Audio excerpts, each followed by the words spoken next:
चीनी गुड़ से भी ज्यादा, मिश्री से भी ज्यादा मीठा है राम नाम का फल।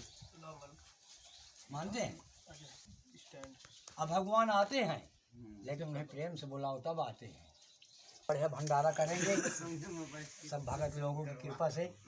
अठम्बे सूर में चैत के नवरात्र को 8वीं के दिन सब भक्तों से हाथ जोड़ के निवेदन है कि आप लोगों को शारीरिक परिश्रम करना है यहाँ पर, बस और कुछ नहीं करना। और सब त्यागी बाबा देंगे। जी महाराज जी, बिल्कुल बिल्कुल भंडारा होगा, कन्या भोज बिल्कुल होगा। भोले शंकर जी देंगे, हमारे बजरंग बली देंगे। जी जी जी जी हमारे भगत। जी महाराज जी बिल्कुल। अभी 8वीं की नवरात्र आई नहीं है।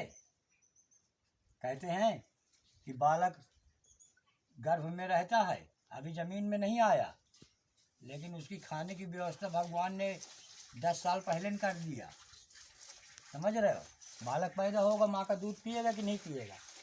है तो बालक पैदा होने से पहले तो माँ के पास उसके भोजन का जुगाड़ बहुत पहले से हो जाता है। तो जब भगवान इतना एक्स्ट्रा भोजन का जुगाड़ करके भेजते हैं मनुष्य को, बिल्कुल तो उन्हें किसी चीज़ की हदस ही नहीं करना चाहिए, घबराना ही नहीं चाहिए, अपने आप को कभी कमज़ोर न समझना चाहिए। नर ना करे निराश मन को, नर में होय नारायण। तो यदि जिस दिन हम अपने आत्मा को, अपने भगवान को पहचान लेंगे कि हमारे शरीर में परमात्मा जी का वास है, तो जब हम अपने परमात्मा को पहचानेंगे तो दूर आत्माएं हमारे शरीर से अनेक कोसों दूर भाग जाएंगी। समझ रहे हो? हमारे जहाँ हमारे उसमें माइंड में, दिमाग में प्रभु की गुणगान होना चाहिए, उन्हीं की चर्चाएं होना चाहिए। वहाँ उनका एक भी नाम नहीं है। वहाँ क्या नाम है? मुझे 1 बीघा और मिल जाए, मेरा पैसा मिल जाए, आए हत्या सवार है सबको, कितना मिल जाए, कहाँ पा जाऊँ, कैसे बड़ा आदमी बन जाऊँ। आए 4 आदमी मोदुआरे में रोज आवे, मन ग्वाल नहीं करे, दादू भैया कहा है। ऐसे झूठे अहंकार के चक्कर में संसार फंसा हुआ है। जिसलिए आया है इस संसार में वो अपना धर्म नहीं निभा रहा मनुष्य। नहीं, सारा संसार साधु संत क्या किसी के नौकर हैं कि हम अकेले यहाँ तपस्या करें या पूरे गांव को पाप से मुक्त कर दें?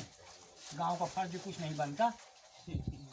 आप लोग भी तो भगवान की कृपा में बसे हुए हैं। बताइए भगत जी, सबके ऊपर प्रभु की कृपा है। यही धरती माता तुम्हें खाने को देती है, यही धरती माता हमको देती है, साधु संतों को। ठीक है? तो जब देने वाला श्याम प्रभु, देने वाला हमारी माता है, तो जब माता हमको दे रही है खाने को, तो हम तुम क्यों लड़ाई मचा रहे हैं? मैं तो ही कह दूँ कि मैं तो ही खवाए वहाँ पे घर में, ना मैं आपे घर में तो ही खवाऊँ, ना तुम आपे घर में खवाए, न वो तो घर आए न मुआ घर आए। हम तो 4 दिन के साथी हैं, और 4 दिन का मेला फिर इंसान अकेला। सुनो कहानी, 4 दिन का मेला फिर इंसान अकेला। 4 दिन के मेले में तुम आए हो तो अपने आप को संगति समझ रहे हो कि मेरे पास 80 घर का परिवार है, मेरे पास इतने भाई हैं, उतने भाई हैं, ये सब यहीं साथ देंगे। यहीं यहाँ से जाने के बाद ना तुम्हारा भाई साथ देगा, ना तुम्हारा लड़का देगा, और जो घी की चुपर की रोटी खिलाती है रोज तुम्हारी अर्धांगिनी, वो भी नहीं तुम्हारे साथ जाएगी।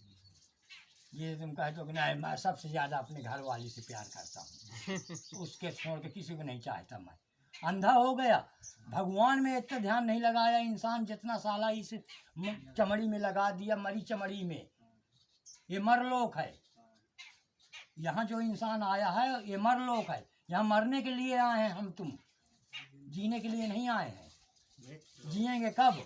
जब यहाँ मर के अच्छा कर्म बना के मर के जाएंगे, तब फिर जीने का हमें अवसर देगा भगवान। फिर न हमें भजन करना पड़ेगा, न साधु बनना पड़ेगा, न दान पुण्य करना पड़ेगा, हमें खाली राज करना पड़ेगा। ऐसी जगह में भोलेनाथ जी तुम्हारा जन्म कर देंगे कि तुम्हें कोई छू नहीं पाएगा। आनंद तुम्हारे चरणों में झुके रहेंगे 24 घंटा। 10 जने हाथ जोड़े खड़े हैं कि बोले भैया का सेवा की जाए, आदेश जाओ, का करें का है। मनुष्य ही तो राजा बनता है, मनुष्य ही तो भगवान रामचंद्र जी बने हैं। भगवान रामचंद्र जी आए हैं, विष्णु भगवान हमें तुम्हें शरीर में आए, यहीं का मड़ई बन के रहें। आप लोगों को मालूम नहीं है, मैं बता रहा हूँ। जहाँ हम तुम बैठे हैं यहाँ भी राम लक्ष्मण सीता जी आए हैं। ये चित्रकूट हमारा परिश्रम है। चित्रकूट में रम रहे रहीमन और नरेश। अयोध्यापुरी से वो आए हैं, उनको वनवास हुआ है। चित्रकूट में उन्होंने यहाँ रम गए हैं। रम जाने का मतलब कि अब मैं कहीं नहीं जाऊँगा, मैं यहीं रहूँगा। मैं रम गया, जिसको जो करना हो करो, जितने राक्षस आओ को हो आवें, हम सबका वध करब बेटे हमरा में यहाँ। जा पर विपदा पड़त है सो आवे यह देश। तो भगवान के ऊपर विपत्ति पड़ी, 14 साल का वनवास बा, तो चित्रकूट देश आए आए अपना साधु संतों का, ऋषि मुनियों का, अपने चित्रकूट धरती माता का मान बढ़ाए, शोभा बढ़ाए। आज भगवान रामचंद्र जी हों चाहे चित्रकूट में चाहे ना हों, लेकिन आज उनके खाली यहाँ रम जाने से ही इतना बड़ा असर है कि आज उनके नाम की ही कीमत है। बस राम राम सब कोई कहे, दशरथ कहे न कोई। जो कोई दशरथ एक बार कहे तो कोटि फल होए। लेकिन कोटि फल होने से मुक्ति नहीं मिलती है, और राम नाम जपने से मुक्ति मिलती है। प्रभु समझ रहे हो,